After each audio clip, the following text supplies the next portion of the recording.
नमस्कार। आज हम सब चर्चा करेंगे परमाणु के मूलभूत कण यानी फंडामेंटल पार्टिकल्स ऑफ एटम के बारे में। तो पहले हम ये जान लें कि परमाणु किसे कहते हैं। परमाणु किसी पदार्थ की वह सूक्ष्मतम इकाई है जिसमें उस पदार्थ के रासायनिक गुण विद्यमान होते हैं। जैसे यदि एक हम लोहे का रॉड ले लें और एक लोहे का परमाणु ले लें, तो जो लोहे का रॉड का गुण होगा वही गुण उस लोहे के परमाणु का भी होगा। परमाणु के बारे में सबसे पहले और सबसे विस्तृत जानकारी डाल्टन ने दिया था। उन्होंने कहा कि परमाणु अविभाज्य है, एटम इज इनडिविजिबल, लेकिन बाद में पाया गया कि एटम विभाजित किया जा सकता है। विभाजित का मतलब कि ये कुछ मौलिक कणों से मिलकर बने हैं और उन्हीं मौलिक कणों के बारे में आज हम पढ़ेंगे। तो परमाणु में 3 मौलिक कण मुख्यतः होते हैं, इलेक्ट्रॉन, प्रोटॉन और न्यूट्रॉन।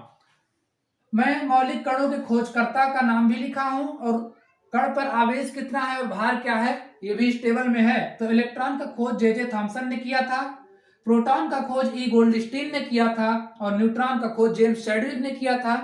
आप कुछ पुस्तकों में प्रोटॉन के खोजकर्ता का नाम रुदरफोर्ड देखेंगे, लेकिन ई गोल्डस्टीन ही वास्तविकता है, यही सत्य है, हमें जानना चाहिए।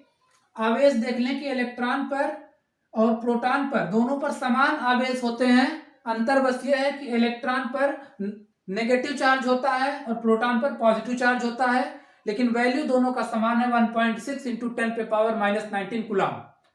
वहीं न्यूट्रॉन आवेश रहित यानी चार्जलेस पार्टिकल है, इस पर कोई चार्ज नहीं होता। इलेक्ट्रॉन का भार 9.1 × 10⁻31 kg है। प्रोटॉन का भार 1.672 × 10⁻27 kg है, whereas न्यूट्रॉन का 1.675 × 10⁻27 kg है। तो हम टेबल से देख सकते हैं कि इन तीनों फंडामेंटल पार्टिकल में सबसे कम भार जो होता है वो इलेक्ट्रॉन का होता है, वहीं सबसे अधिक भार होता है न्यूट्रॉन का। प्रोटॉन और न्यूट्रॉन के भार में मामूली सा अंतर होता है।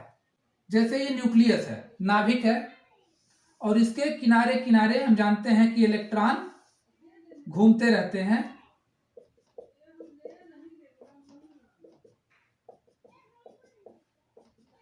ये नाभिक है, नाभिक में प्रोटॉन और न्यूट्रॉन होता है और इलेक्ट्रॉन जो है किनारे ऑर्बिट्स पर चक्कर काटते हैं। यदि हम कोई एटम लिख लेते हैं एक्स कोई एटम है, तो हम देखते हैं यहाँ पे एक लेटर Z और यहाँ पे एक लेटर A लिखा होता है।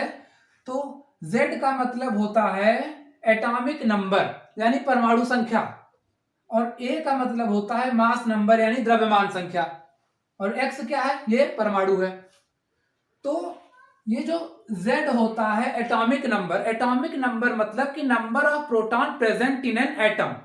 किसी परमाणु में प्रोटॉनों की जो संख्या होती है वही परमाणु संख्या होती है, और in general number of proton is equal to number of electron. किसी भी परमाणु में प्रोटॉन की संख्या और इलेक्ट्रॉन की संख्या सामान्यतः बराबर होती है, लेकिन न्यूट्रॉन की संख्या अलग हो सकती है।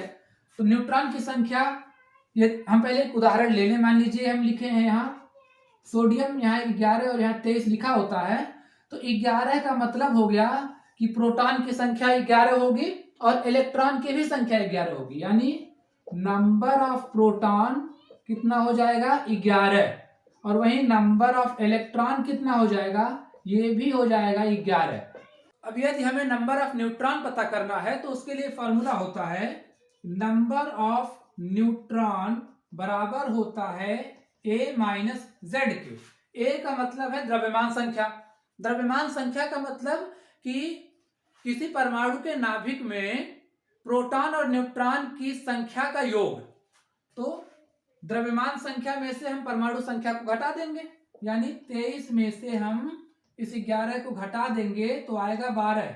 तो नंबर ऑफ न्यूट्रॉन जो हो गया 12 हो गया, और नंबर ऑफ प्रोटॉन और नंबर ऑफ इलेक्ट्रॉन 11 है।